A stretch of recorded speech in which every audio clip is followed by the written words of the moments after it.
नमस्कार, एम लक्ष्मीकांत की polity series में आपका स्वागत है। मैं हूं अमृत उपाध्याय।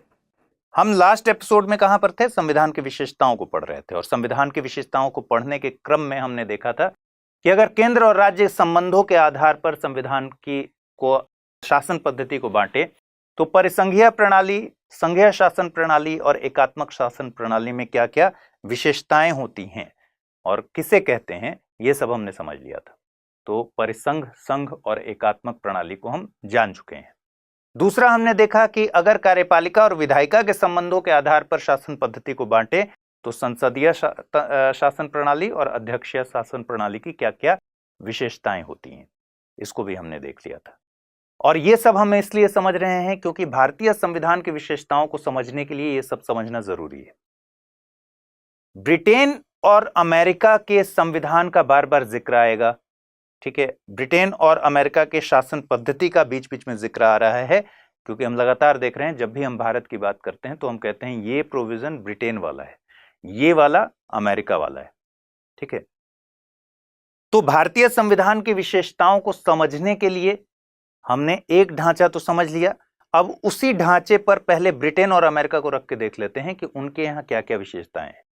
फिर जब भी हम भारतीय संविधान की विशेषताएं की बात करेंगे या भारतीय शासन पद्धति की बात करेंगे तो उसमें कंपैरिजन आएगा, तो उस समय हमें क्लियर कट समझ में आएगा कि अच्छा ये वाला ब्रिटेन की तरह का है, ये अमेरिका की तरह का है।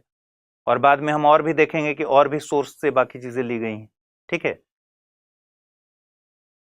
तो आगे बढ़ जाते हैं, इसमें देखते हैं। उसके पहले मैं बता दूं आपको कि पीडीएफ इसकी मिलती है अमृत उपाध्याय 007 टेलीग्राम चैनल पर। अमृत उपाध्याय 007 इंस्टा पर भी है, ट्विटर पर भी है, आप वहां भी चाहे तो फॉलो कर सकते हैं। इंस्टा पर सवाल पूछिए, लेकिन आज एक मैसेज आया है कि नंबर चाहिए। फोन नंबर देने से क्या ही है फायदा, आप सीधे सीधे बात कर ही रहे हैं, मैं जवाब दे रहा हूं, तो इंस्टा के मैसेंजर में आपसे बात हो रही है। अगर ऐसी कभी जरूरत होगी तो और माध्यम है बात करने के, ठीक है। चलिए आइए देख लेते हैं ब्रिटेन और अमेरिका की संवैधानिक योजना में क्या अंतर है। सबसे पहले, और ये सब हम लोग पढ़ चुके हैं, बस इसको एक देख लेते हैं कि जो पढ़े हैं उसके हिसाब से कहां ठहरता है। सबसे पहले ब्रिटेन की बात करें। एक बात मैं और क्लियर कर दूं कि अगर आपने पिछली क्लास नहीं देखी है तो आप पिछली क्लास जरूर देख लीजिए। पिछली क्लास जब देख लेंगे तब जाकर इस क्लास में समझ बनेगी। आप ब्रिटेन की बात करें तो वहां संवैधानिक राजतंत्र है। पहले क्या था, यहां 1688 के पहले, यानी इंग्लैंड की गौरवमयी क्रांति के पहले यहां राजतंत्र हुआ करता था। पहले हम समझ चुके हैं राजतंत्र का मतलब क्या है। तंत्र जहां भी लगा हुआ है उसके आगे क्या लगा हुआ है? शासन में सबसे केंद्र में वही है। जैसे राजतंत्र है तो राजा केंद्र में है, लोकतंत्र है तो जनता केंद्र में है, ठीक है। धर्मतंत्र है तो धार्मिक गुरु और धर्म ग्रंथ केंद्र में है। यानी शासन की जो शक्ति है वो कहां से आती है? इसी से तंत्र बना हुआ है। तो राजतंत्र हम पहले समझ चुके हैं। ब्रिटेन में पहले राजतंत्र हुआ करता था, लेकिन गौरवमयी क्रांति के बाद यहां संवैधानिक राजतंत्र हो गया। संवैधानिक राजतंत्र का सीधा सा मतलब है कि यहां क्राउन मतलब राजमुकुट, क्राउन जो है वो नाम मात्र का अध्यक्ष रह गया राज्य का, ठीक है।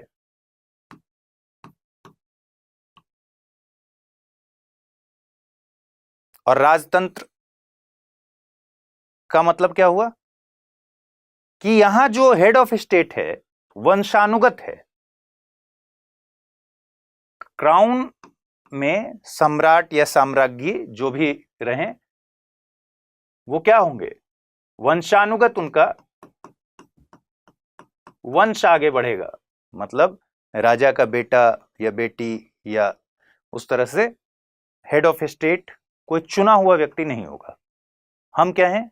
भारत क्या है? गणतंत्र है। मतलब हमारा हेड ऑफ स्टेट जो है वो निर्वाचित व्यक्ति है। इसका मतलब ही हुआ कि हेड ऑफ स्टेट अगर निर्वाचित नागरिक है तो इसका सीधा मतलब क्या हुआ कि हमारे प्रावधान में, गणतंत्र में किसी भी व्यक्ति को सर्वोच्च पद तक पहुंचने का अधिकार हासिल है। ठीक है, कोई भी व्यक्ति जो क्राइटेरिया फुलफिल करता हो वो सर्वोच्च पद, शासन के सबसे ऊंचे वाले पद पर पहुंच सकता है। ब्रिटेन में ऐसा पॉसिबल नहीं है, क्योंकि वहां वंशानुगत है, राजतंत्र है, संवैधानिक राजतंत्र है। संसदीय प्रणाली हमने देखा, संसदीय प्रणाली में क्या होता है? संसदीय प्रणाली में विधायिका के भीतर से ही कार्यपालिका बनी है वहां पर, और कार्यपालिका विधायिका के प्रति उत्तरदायी है। ठीक है, मतलब कार्यपालिका मतलब सरकार मान लीजिए मोटे तौर पर। सरकार तभी तक एग्जिस्ट करेगी वहां जब तक वो विधायिका में बहुमत रखती हो।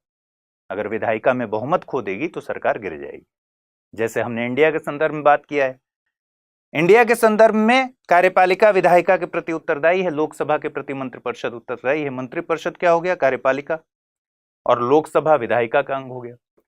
तो लोकसभा के प्रति जब तक उसको लोकसभा में मत हासिल है, बहुमत हासिल है, तभी तक वो एग्जिस्ट करती है, अदरवाइज सरकार गिर जाएगी। ठीक है, फिर नए चुनाव होंगे, फिर नए सिरे से सरकार बनी। तो संसदीय प्रणाली है वहां।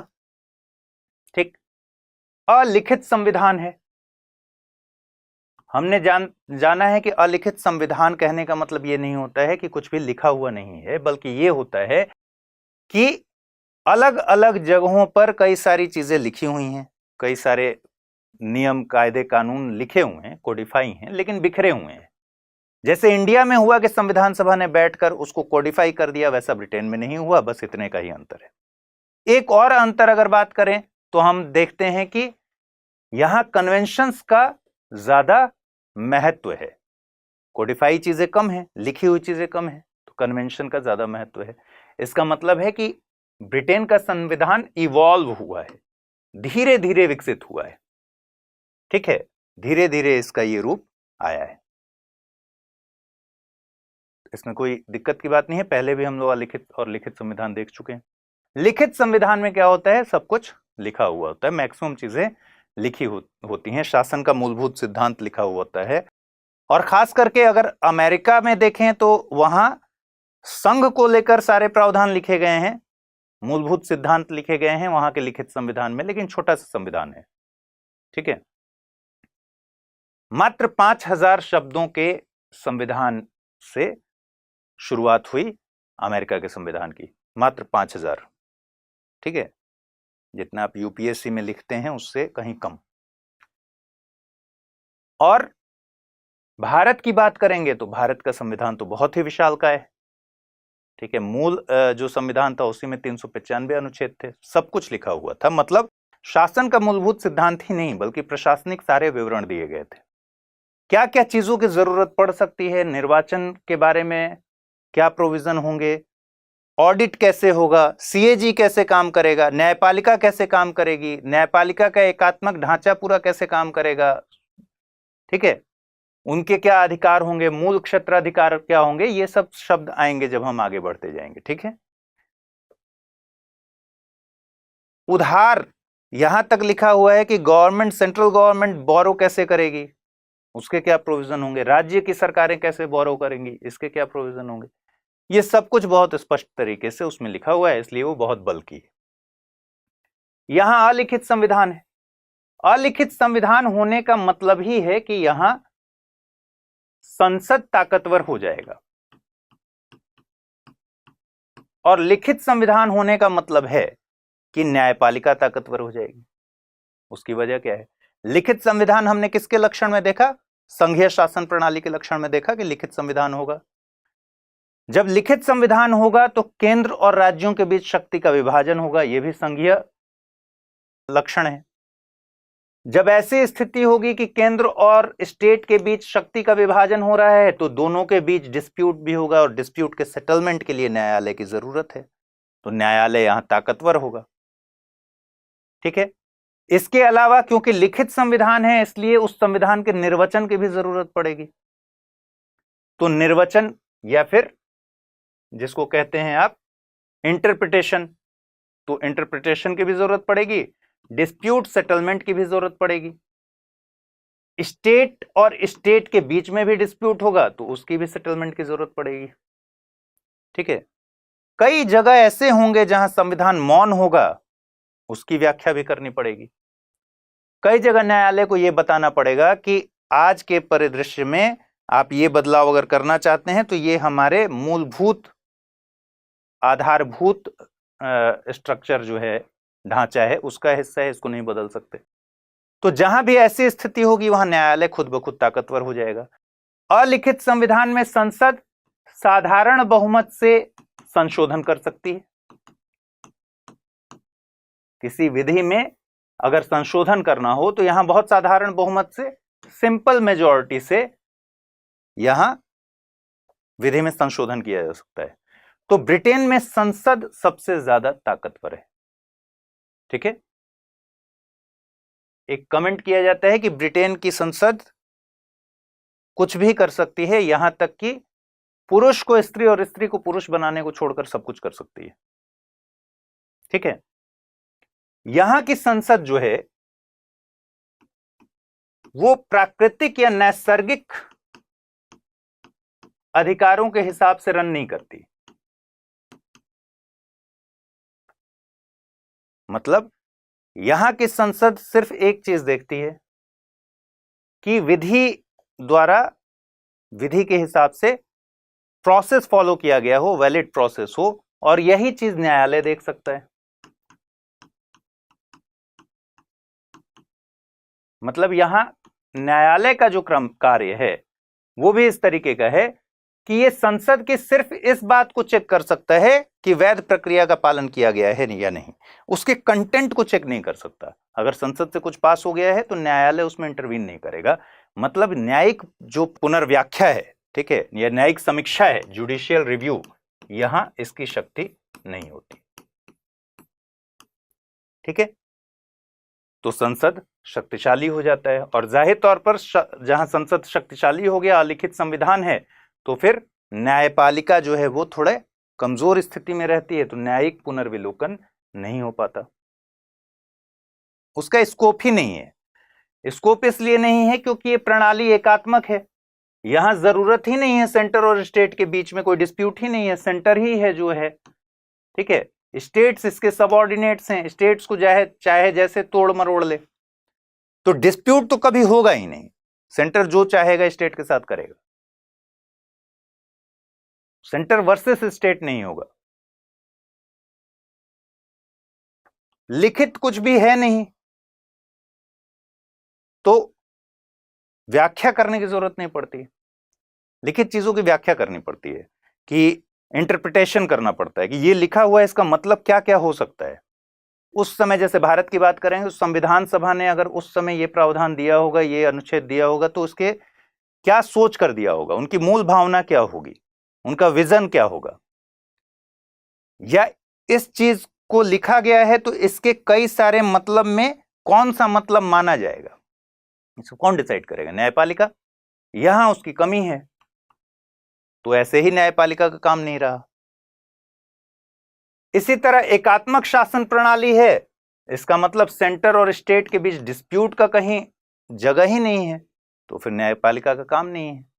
और ब्रिटेन में न्यायपालिका सिर्फ प्रक्रिया को चेक कर सकती है, उसके कंटेंट को नहीं चेक कर सकती है, कि किसी विधि के कंटेंट को चैलेंज नहीं किया जा सकता, वो उस पर रिव्यू नहीं कर सकती है। इंडिया में ऐसा नहीं है, अमेरिका में ऐसा नहीं है।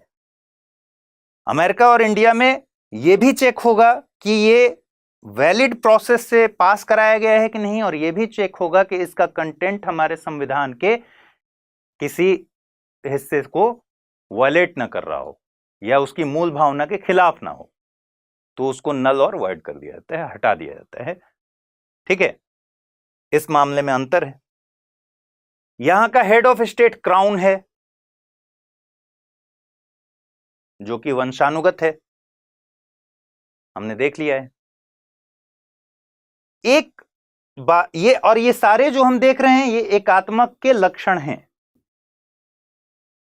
एकात्मक शासन प्रणाली के लक्षण ये सारे हैं। लेकिन यहां एक चीज है, द्विसदनीय व्यवस्था है। दो सदन हैं, जबकि जनरली एकात्मक शासन प्रणाली में दो सदन की जरूरत नहीं होती, लेकिन यहां द्विसदनीय व्यवस्था है। द्विसदनीय व्यवस्था में एक बैठा हुआ है हाउस ऑफ कॉमन्स, निचला सदन, और एक है हाउस ऑफ लॉर्ड्स, उच्च सदन। ठीक है, अब इस हाउस ऑफ लॉर्ड्स की जरूरत क्या थी पता नहीं, ये किसी और वजह से बना दिया गया। लॉर्ड्स की पदवी अब तो खत्म कर दी गई, पहले लॉर्ड्स की पदवी दी जाती थी और वो जीवन भर उसके सदस्य बने रहते थे, उनमें से ज्यादातर जब तक मर ना जाए तब तक हाउस ऑफ लॉर्ड्स के सदस्य हैं। लेकिन 90 के दशक के अंत में इस व्यवस्था को खत्म कर दिया गया, तो अब लॉर्ड्स काफी कम बचे हुए हैं, लॉर्ड्स या फिर लेडी, इस तरह से उपाधि दी जाती थी। इनके पास कोई विशेष शक्ति नहीं थी, अभी भी नहीं है। ताकतवर है हाउस ऑफ कॉमन्स, जहां लोग चुनकर डायरेक्ट आते हैं। अब हाउस ऑफ लॉर्ड्स की एज सच कोई जरूरत नहीं है, असली ताकत है हाउस ऑफ कॉमन्स के पास। हाउस ऑफ कॉमन्स में लोग चुनकर आते हैं और वहीं से सब कुछ नियंत्रित होता है। इतनी खराब स्थिति है कि किसी विधेयक को अगर हाउस ऑफ लॉर्ड्स ने लौटाया, एक साल में हाउस ऑफ कॉमन्स ने अगर उसको 2 बार पास कर दिया, तो इस बात से कोई फर्क नहीं पड़ता कि हाउस ऑफ लॉर्ड्स ने उस पर ऑब्जेक्शन क्रिएट किया है। तो इसी से आप समझिए हाउस ऑफ लॉर्ड्स की क्या स्थिति है। वो लॉर्ड्स का प्रचलन अब खत्म हो गया है, 90 के दशक के अंत से खत्म हो गया है, लेकिन तो काफी कम लॉर्ड्स रह गए। लेकिन पहले यह होता था कि जो वहां के बहुत वैसे लोग जिनके पास बहुत धन है, ठीक है, बहुत सम्मानजनक लोग हैं, उनको एक जगह दे दिया जाता था कि ठीक है वहां बैठो, आपस में गपशप करो। इसी हाउस ऑफ लॉर्ड्स में से लेकिन एक व्यवस्था बनी थी कि इसमें 12 ऐसे मेंबर हुआ करते थे जो लॉ लॉर्ड्स थे। लॉ लॉर्ड्स मतलब विधि लॉर्ड, और ये क्या काम किया करते थे? ये अदालती काम किया करते थे। ठीक है, मजेदार बात है कि 2009 में जाकर ब्रिटेन में सुप्रीम कोर्ट की स्थापना हुई, उसके पहले सुप्रीम कोर्ट की स्थापना नहीं हुई थी। और ये लॉ लॉर्ड जो 12 लोग हैं, यही वहां अदालती कार्रवाई को सुनते थे और फैसला लेते थे। जब सुप्रीम कोर्ट की स्थापना हुई 2009 में, तो यहां भी 12 लोग रखे गए, 12 न्यायाधीश, एक अध्यक्ष, एक उपाध्यक्ष और 10 न्यायाधीश। ये लोग भी न्यायाधीश हैं। ये 12 लोग यही वाले थे, लॉ लॉर्ड्स। ठीक है, तो इतनी खराब स्थिति न्यायपालिका की शक्ति को लेकर अगर बात करेंगे तो ब्रिटेन में न्यायपालिका की शक्ति बहुत कम थी, अभी भी बहुत बाकी जगहों की तुलना में कम ही है, और यहां संसद बहुत ज्यादा शक्तिशाली। तो एक यूनिक बात जो एकात्मक शासन प्रणाली में नहीं दिखती, ऐसे जनरली एक ही सदन की जरूरत होती है, लेकिन ब्रिटेन में 2 सदन है। ठीक है, बाकी सारे लक्षण तो वही हैं जो एकात्मक शासन प्रणाली के होते हैं। अमेरिका की बात कीजिएगा तो संघीय शासन प्रणाली है। केंद्र और राज्यों के बीच ऐसा समझौता है जिसमें राज्य बाहर नहीं जा सकते इस संघ से। राज्यों के पास अवशिष्ट शक्तियां हैं, मतलब केंद्र और राज्य के बीच में शक्ति का विभाजन है। सूची बनी हुई है, ये संघ की सूची है, ये राज्य की सूची है। इसमें जो जो सब्जेक्ट हैं इस पर संघ बना सकता है विधान, और इसमें जो जो सब्जेक्ट हैं इसमें राज्य बना सकते हैं विधान। जो बच गए वो पावर सारे अवशिष्ट शक्तियां किसके पास हैं? राज्य के पास हैं। ठीक है, तो राज्यों का यहां बहुत ज्यादा महत्व है, क्योंकि संघीय शासन प्रणाली के आधारभूत लक्षणों में है कि राज्य बहुत ही महत्वपूर्ण होते हैं। यहां अध्यक्षीय शासन है, यानी संसदीय शासन नहीं है। हमारे यहां या फिर ब्रिटेन में विधायिका के भीतर से कार्यपालिका बनती है, यहां विधायिका और कार्यपालिका अलग अलग होते हैं। राष्ट्रपति पर कोई बाध्यता नहीं है कि वो विधायिका से किसी को ले आए, और वो एक्सपर्ट्स को चुन सकता है, बाहर से अपना कैबिनेट बना सकता है। बस एक बात है कि यहां उपराष्ट्रपति सीनेट का सभापति होता है। जैसे ब्रिटेन में 2 हाउस हैं, यहां तो 2 हाउस रहेंगे ही, क्योंकि परिसंघ और संघ के लक्षण में है 2 हाउस। तो यहां का पहला, और दोनों को मिलाकर हम कहते हैं कांग्रेस, यानी अगर अमेरिका की विधायिका की बात करें तो इसको कांग्रेस कहा जाता है। इसमें एक हो गया प्रतिनिधि सभा, हाउस ऑफ रिप्रेजेंटेटिव, ठीक है, और दूसरा है सीनेट। सीनेट उच्च सदन है और ये निम्न सदन है। इसमें खासियत यह है सीनेट में कि 50 स्टेट हैं, तो हर स्टेट से 2-2 मेंबर इसके सदस्य रहते हैं। ठीक है, जबकि निम्न सदन में इस तरह से बाइफर्केशन नहीं होता, प्रतिनिधि चुनकर आते हैं और वहां विधायिका का काम करते हैं। लेकिन राष्ट्रपति इससे अलग है। ठीक है, उपराष्ट्रपति सीनेट का सभापति होता है। द्विसदनीय व्यवस्था है, इसमें कोई डाउट नहीं है।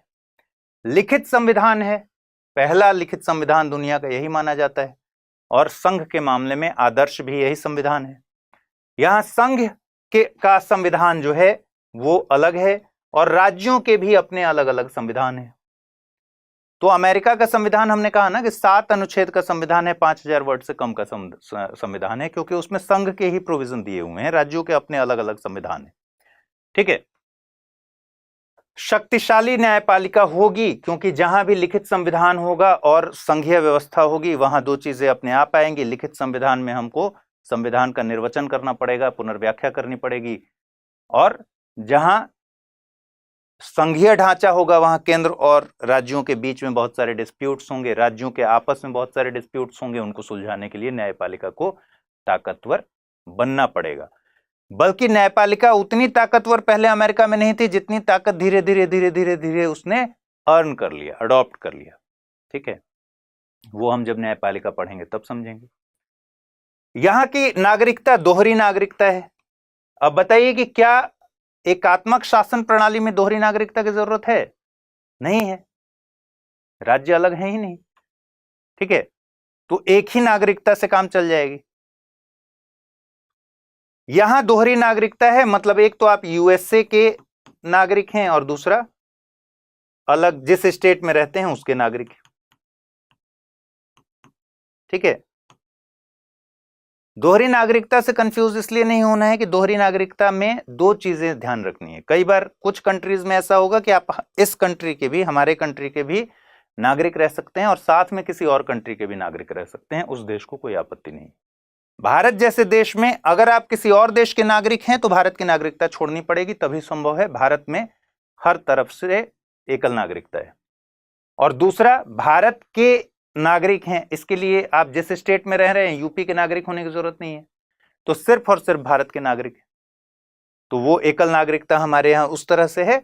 यहां दोहरी नागरिकता जो हम बात कर रहे हैं वो यूएसए में तो आप नागरिक हैं ही और साथ में उसके स्टेट्स के भी नागरिक हैं।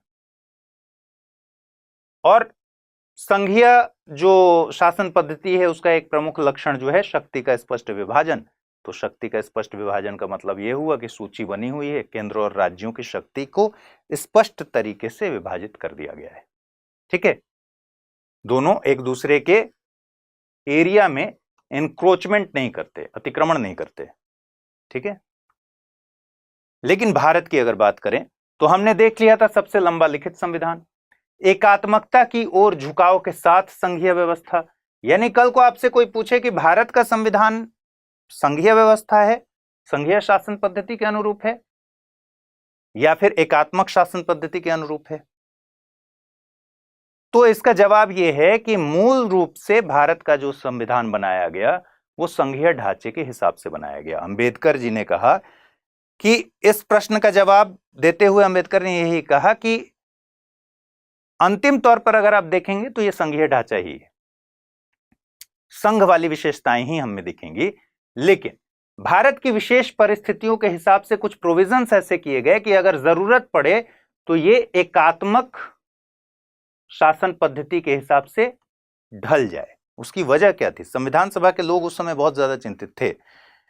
उस समय भी बहुत ज्यादा तनाव चल रहा था, सांप्रदायिक तनाव भी चल रहा था। आपको पता है आज तक हम कास्टिज्म को झेल रहे हैं, आज तक हमारे समाज में वेरिएशन इतना ज्यादा है, इतनी ज्यादा विविधता है कि उन लोगों की चिंता यह थी कि कल को ऐसी स्थिति आ सकती है कि देश की एकता और अखंडता को सुनिश्चित करना एक चुनौती बन जाए। उस समय एक सेंट्रलाइज्ड पावर का होना बहुत जरूरी है जो इसको बचा सके, इस स्थिति से निपट सके या फिर इससे बचा सके। वो सेंट्रलाइज्ड पावर ऑब्वियसली सेंटर होगा, ठीक है। तो हमारा जो संविधान बना उसमें संघीय व्यवस्था को आधार बनाते हुए ऐसी व्यवस्था की गई कि जरूरत पड़े तो एकात्मकता आ जाए, और कुछ प्रोविजंस ऐसे भी किए गए जो एकात्मक तरीके के हैं ही। जैसे न्यायपालिका की बात करें तो हमारे यहां एकीकृत न्यायपालिका है, यानी सेंटर के लिए सुप्रीम कोर्ट, राज्यों के लिए हाई कोर्ट नहीं है। राज्य में आपको दिखता है कि फला जगह का हाई कोर्ट, फला जगह का हाई कोर्ट, लेकिन ये सुप्रीम कोर्ट के अंडर में है, ठीक है। और तीसरे स्तर पर अधीनस्थ न्यायालय और जिला न्यायालय। ऐसा नहीं है कि एससी और एचसी, सुप्रीम कोर्ट और हाई कोर्ट, यानी संघ के लेवल पर सुप्रीम कोर्ट रहेगा, काम करेगा, और राज्यों के स्तर पर हाई कोर्ट रहेंगे, ऐसा नहीं है। तो न्यायपालिका में हमने यूनिटरी सिस्टम को लागू किया।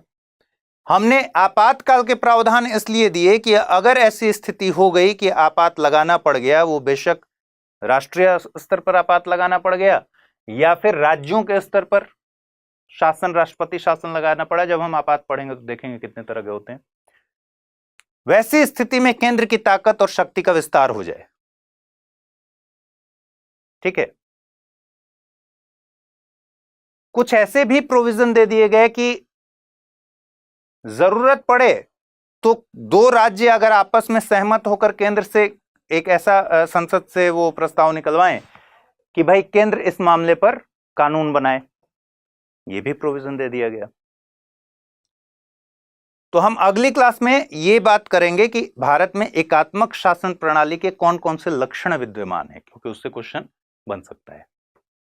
लेकिन अभी के लिए इतना समझिए कि भारत के संविधान को इसी तरह बनाया गया कि अगर जरूरत पड़े तो यूनिटरी में एकात्मकता की ओर आपका झुकाव दिख रहा है, जरूरत पड़े तो एकात्मक हो जाइए, ठीक है। जैसे वित्तीय आपातकाल लग गया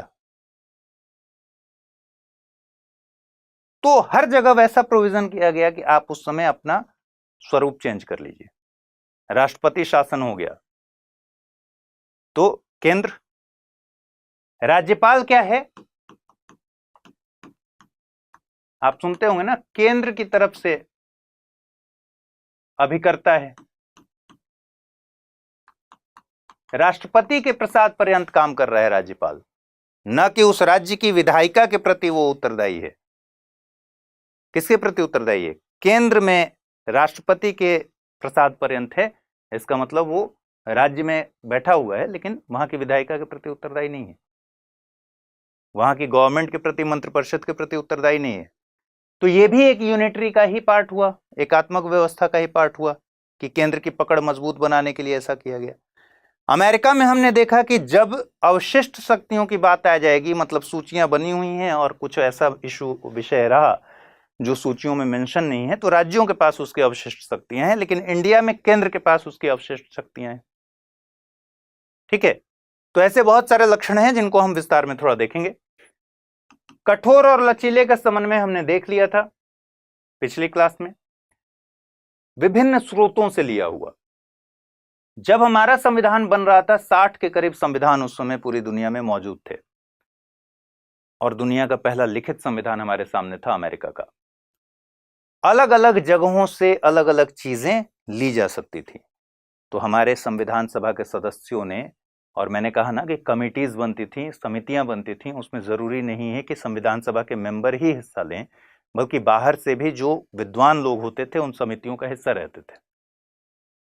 तो उन लोगों के जरिए पूरे दुनिया में जो भी संविधान थे उनकी अच्छाइयों बुराइयों की तुलना की गई, और जो भी अच्छी चीजें हो सकती थी वो अडॉप्ट किया गया, ठीक है। मुझे जवाब में लिखिएगा कि नीति निदेशक तत्व किस देश के संविधान से लिया गया है, कमेंट में बताइएगा। इसी तरीके से बहुत सारे प्रोविजंस, जैसे फंडामेंटल राइट्स हमने अमेरिका के संविधान से लिया। क्यों लिया? अमेरिका के संविधान में बिल ऑफ राइट्स था, लेकिन हमने अपने हिसाब से लिया। फंडामेंटल राइट्स की जरूरत संविधान सभा के लोगों को समझ में आई, इसलिए क्योंकि हम अभी अभी उपनिवेश के तौर पर थे इसके पहले, हमारे पास उतना तजुर्बा नहीं है शासन करने का। कल को ऐसी स्थिति आ सकती है कि सरकार कोई ऐसे दल के हाथ में चला जाए जो संविधान की मूल भावना के खिलाफ काम करने लगे और उसका बहुमत हो। कल को ऐसी भी स्थिति आ सकती है कि सांप्रदायिक स्थिति देश की बिगड़ जाए, ठीक है, और एक खास समुदाय या एक खास धर्म के लोगों के जो अधिकार हैं उनसे उनको वंचित किया जाने लगे, सरकार ही करने लगे उनको वंचित, तो फिर हमारे संविधान की मूल भावना के खिलाफ है वो।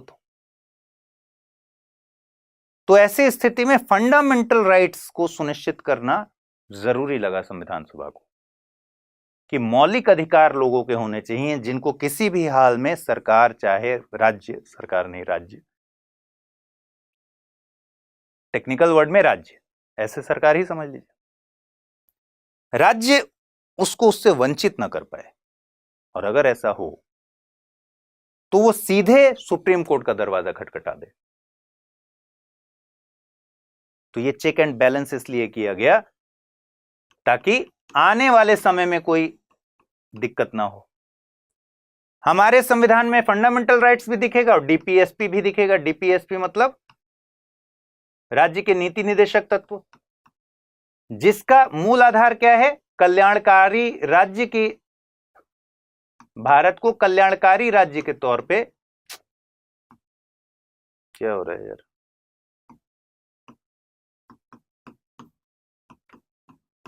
हमारी अवधारणा वेलफेयर स्टेट की है, कल्याणकारी राज्य की है। तो इस हिसाब से डीपीएसपी को अपनाया गया, ठीक है। ये इसमें अंतर क्या है? फंडामेंटल राइट्स, फंडामेंटल राइट्स को न्यायालय से प्रवर्तनीय है, मतलब आप अगर इसका उल्लंघन होगा आप डायरेक्ट चले जाइए सुप्रीम कोर्ट, आपको आपके मौलिक अधिकार से कोई भी वंचित नहीं कर सकता। लेकिन नीति निदेशक तत्व में लिखा गया कि भाई ये न्यायालय से प्रवर्तनीय नहीं है, न्यायालय नहीं जा सकते आप इसके लिए न्याय लेने के लिए, लेकिन ये अपने संविधान में मूलभूत तत्व है, ठीक है। डीपीएसपी के बाद मूल कर्तव्य, डीपीएसपी एक तरीके से समझ लीजिए कि राज्य का क्या कर्तव्य है बताया गया है, और मूल कर्तव्य में नागरिकों का क्या कर्तव्य है बताया गया है। मूल कर्तव्य 42वें संविधान संशोधन 1976 से आए हैं, ये ध्यान रखिएगा, मूल संविधान में नहीं थे, स्वर्ण सिंह समिति सिफारिश के बाद इसको शामिल किया गया है। तो अगर मूल संविधान में भी बात करें तो अलग अलग जगहों से अलग अलग चीजें ली गई हैं, विभिन्न स्रोतों से इकट्ठा की गई हैं। इसका मतलब यही था कि हमारे पास सामने इतना बड़ा अनुभव था, ज्ञात अनुभव था, 60 के करीब संविधान ऑलरेडी बन चुके थे देश के, 60 देशों के संविधान, और उनके अच्छे बुरे का अनुभव हमारे पास था। हम उनके दोष भी जानते थे, हम उनकी अच्छाइयां भी जानते थे। तो हमने उस हिसाब से अपने भारतीय लोगों के हिसाब से उसमें मॉडिफिकेशन किया और उसको अपने में शामिल किया, ठीक है। सरकार का संसदीय रूप इसलिए रखा गया क्योंकि हमें प्रैक्टिस थी इस बात की। 1935 का शासन अधिनियम आप जानते हैं, एक तरीके से बहुत ही बल्कि डॉक्यूमेंट था, 300 से ऊपर उसमें भी आर्टिकल थे। हम इसके लिए बिल्कुल प्रैक्टिस में थे, ब्रिटेन वाली पूरी व्यवस्था के साथ हम फैमिलियर थे। तो हमने संसदीय रूप को अपनाया, और संसदीय रूप का मतलब आप जानते हैं, संसदीय प्रणाली का मतलब आप जानते हैं। संसदीय संप्रभुता यानी ब्रिटेन, संसद सबसे ताकतवर है, उस पर कोई दबाव नहीं। और न्यायिक सर्वोच्चता यानी अमेरिका, इन दोनों में हमारे यहां समन्वय दिखता है, ठीक है। हमारे यहां न्यायालय न्यायिक जुडिशियल रिव्यू कर सकती है, न्यायिक समीक्षा कर सकती है, और ठीक वैसे ही कर सकती है कि सिर्फ उसके प्रोसेस को नहीं, प्रोसेस वैलिड है कि नहीं इस पर ही नहीं, उसका कंटेंट वैलिड है कि नहीं, वो संविधान सम्मत है कि नहीं, इसकी भी व्याख्या की जा सकती है। और अगर लगा कि संविधान के सम्मत नहीं है, वो संविधान के किसी प्रोविजन का वो वायलेशन कर रहा है, उल्लंघन कर रहा है, तो उसको न्यायालय के पास शक्ति है कि उसको क्या करे, खत्म कर दे। या उतने हिस्से को खत्म कर दे जो संविधान से सम्मत नहीं है। ठीक है, लिखित संविधान हमारे यहां भी है, तो जाहिर तौर पर हमारे यहां भी स्वतंत्र न्यायपालिका है। लेकिन अच्छी बात और जो अंतर है अमेरिका से, वहां एकीकृत न्यायपालिका नहीं है, हमारे पास एकीकृत न्यायपालिका है। यहां हम यूनिटरी सिस्टम को फॉलो करते हैं। ठीक है, एकात्मक सिस्टम को। मौलिक अधिकार की बात हो गई कि हमारे संविधान का एक विशेष हिस्सा है मौलिक अधिकार। संविधान सभा चाहती तो ये भी कर सकती थी ना, मौलिक अधिकार के प्रोविजंस न लिखकर कहती कि न्यायालय समय समय पर लोगों के मूल अधिकारों की समीक्षा कर लिया करे कि मूल अधिकार का उल्लंघन ना हो। हमारे में तो सब कुछ लिखा हुआ है। तो मौलिक अधिकार स्पष्ट शब्दों में बता दिया गया है कि फंडामेंटल राइट्स क्या क्या हैं और कौन कौन से मौलिक अधिकार हैं। मौलिक अधिकार में हम लोग देखेंगे, लेकिन अगर मोटे तौर पर देखें तो भाग 3 में मौलिक अधिकार दिया हुआ है। पूरा भाग 3 फैला हुआ है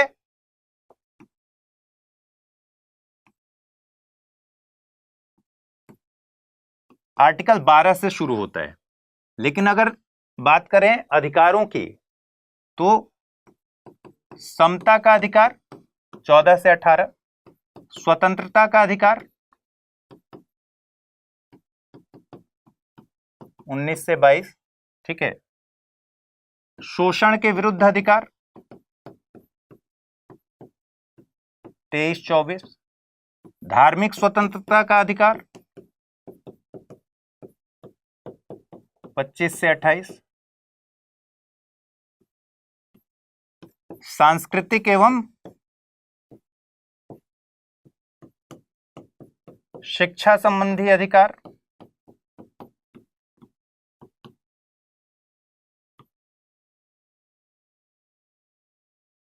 1 और अधिकार था संपत्ति का अधिकार, जिसको हटा दिया गया।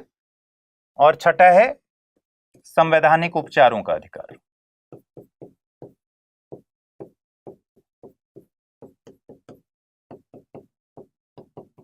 आर्टिकल 32। ठीक है, तो ये सारे मौलिक अधिकार शामिल कर लिए गए। नीति निदेशक सिद्धांत हैं जो लोक कल्याणकारी राज्य की अवधारणा पर टिके हुए हैं। इसी तरीके से मौलिक कर्तव्य हमारे संविधान की एक विशेषता है, और नीति निदेशक तत्व, मौलिक कर्तव्य, ये सब दुनिया के किसी भी संविधान में अलग से नहीं लिखा गया है। ये भारत इस मामले में बहुत ही यूनिक संविधान रखता है। फिर है धर्मनिरपेक्ष राज्य। भारत में धर्मनिरपेक्षता का मतलब क्या है? सेक्युलर वर्ड है इसके लिए। भारत में सेक्युलर वर्ड पॉजिटिव सेक्युलरिज्म है। अगर हम नेगेटिव सेक्युलरिज्म की बात करें तो राज्य यहां किसी भी धर्म को मानने से इनकार कर देता है, धर्म को खारिज कर देता है। हमारा जो भारत का कॉन्सेप्ट है, हम धर्म को खारिज नहीं करते, हम सभी धर्मों का बराबर आदर करते हैं, सभी धर्मों को बराबर स्वतंत्रता देते हैं, किसी भी धर्म के साथ भेदभाव नहीं करते। तो हमारे जो धर्मनिरपेक्षता का कॉन्सेप्ट है वो कॉन्सेप्ट नहीं है कि हम किसी भी धर्म पर बैन लगा देंगे, हम किसी भी धर्म के विकास में बाधा पहुंचा देंगे, हम किसी भी धर्म को खारिज कर रहे हैं या सभी धर्मों को हम खारिज करते हैं। ये हमारा धर्मनिरपेक्षता का सिद्धांत नहीं है। हमारा सिद्धांत है हम सभी धर्मों से को बराबर सम्मान देते हैं, उनके विकास को लेकर हम बराबर उनको अधिकार देते हैं, धार्मिक रूप स्वतंत्रता का अधिकार देते हैं जो कि मूल अधिकार है। तो धर्म को लेकर हमारा जो हमारे सेक्युलरिज्म का नजरिया, जब हम आएंगे आगे मूल अधिकार में तो इसको पढ़ेंगे। लेकिन धर्मनिरपेक्षता को अभी समझिए कि धर्मनिरपेक्ष राज्य का मतलब अगर सीधे तौर पे कहें तो हम सभी धर्मों को बराबर मानते हैं, इसको कहते हैं सकारात्मक पंथ निरपेक्षता। ठीक है, और बराबर उनको सम्मान देते हैं। पाकिस्तान की बात कीजिए तो उनका एक धर्म है जो राजकीय धर्म है, बाकी धर्मों को वहां क्या अधिकार मिले हुए हैं? बाकी धर्मों को वो खारिज करता है। ठीक है, किसी धर्म तंत्र की बात कीजिएगा तो धार्मिक ग्रंथ ही वहां संविधान की तरह है। हमारा सेकुलरिज्म का जो मुद्दा है या फिर हमने जो सिद्धांत लिया है, ध्यान रखिएगा, धर्म निरपेक्ष जो है, ये सेक्युलर वर्ड जो जुड़ा हुआ है वो 42वें संविधान संशोधन से जुड़ा हुआ है। ये भी हम आगे देखेंगे, प्रस्तावना में इसको शामिल किया गया है। इसके बाद वयस्क मताधिकार दिया गया, यानी 18 साल से ऊपर के व्यक्ति को मत देने का अधिकार है। अंग्रेजों के जमाने में कर, शिक्षा, संपत्ति, इन सब तरह के क्राइटेरिया लगाए गए थे। आजादी के बाद ऐसा कोई क्राइटेरिया नहीं रहा, बस ये रहा कि 21 साल पहले उम्र थी, बाद में इसको घटा के 18 साल कर दिया गया। नागरिकता हमारे यहां एकल होगी, आपको पता है, एकल नागरिकता हमारे यहां विशेषता है। यूपी में रह रहे हैं तो यूपी की अलग नागरिकता नहीं लेनी है, और अगर भारत के नागरिक हैं तो किसी और देश के नागरिक नहीं हो सकते। ठीक है, तो एक ही नागरिकता है, भारत की नागरिकता, भारतीय नागरिकता। हमारे संविधान में आपातकालीन प्रावधान दिखता है, अलग अलग तरह के आपातकाल दिए गए हैं। राज्यों में भी आपातकाल होता है, राष्ट्रपति शासन लग सकता है, राष्ट्रीय स्तर पर इमरजेंसी लग सकती है, वित्तीय आपातकाल हो सकता है। आपातकाल के जब प्रावधान आएंगे तब समझेंगे। और जैसा मैंने कहा कि उस समय केंद्र की शक्ति का विस्तार हो सकता है, तो आपातकाल के प्रावधान दिए गए हैं इसमें। भारत का संविधान इतना यूनिक है कि इसमें त्रिस्तरीय सरकार की इसके प्रोविजन है। सेंटर और स्टेट तो संघ के स्तर पर थे ही, संघीय ढांचे में। 73वें और 74वें संविधान संशोधन से पंचायत और नगर पालिकाओं को, यानी स्थानीय सरकार को, लोकल गवर्नमेंट को भी संवैधानिक दर्जा दिया गया। ठीक है,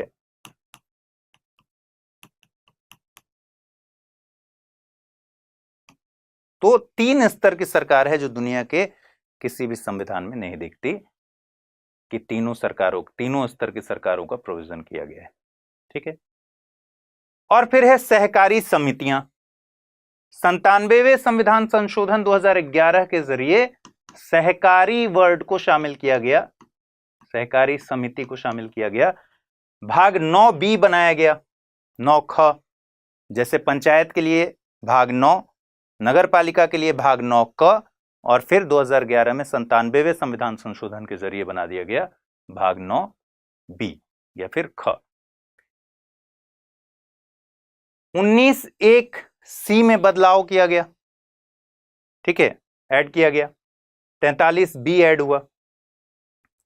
तो सहकारी समितियां का मतलब अब ऐसे समझिए कि मान लीजिए आप 10 लोग हैं, ठीक है, और 10 लोग स्वेच्छा से एक जगह जुटे,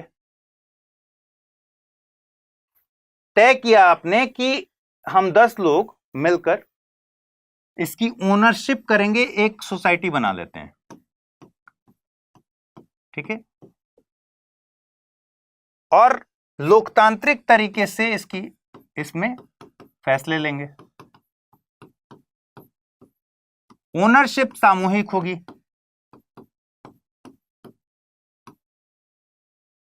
डिसीजंस लोकतांत्रिक होंगे, जो भी उसमें लोगों को चुना जाएगा, रखा जाएगा, वो सब लोकतांत्रिक तरीके से होगा, फैसले लोकतांत्रिक तरीके से होंगे। ओनरशिप यानी स्वामित्व इसके सामूहिक होगी। और हम आम जो सामाजिक, आर्थिक,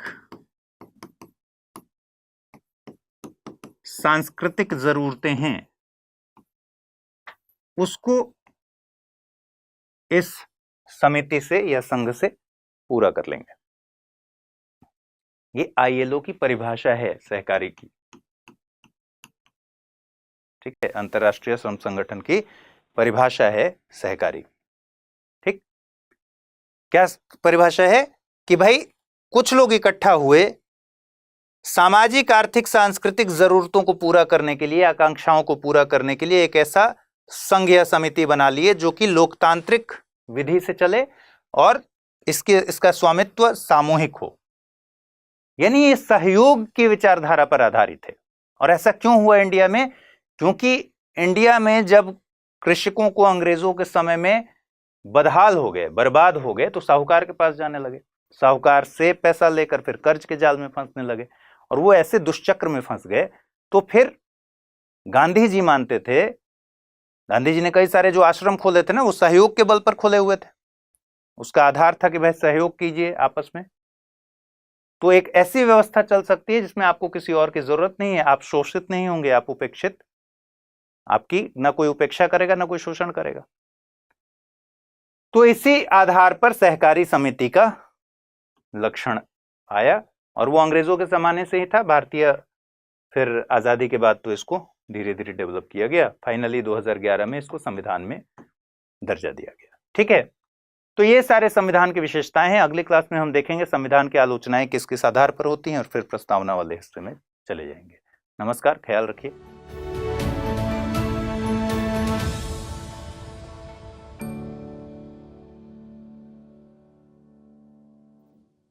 हिंदी में यूपीएससी की तैयारी से संबंधित प्रोग्राम्स को देखने के लिए सब्सक्राइब करें स्टडी IQ IAS हिंदी।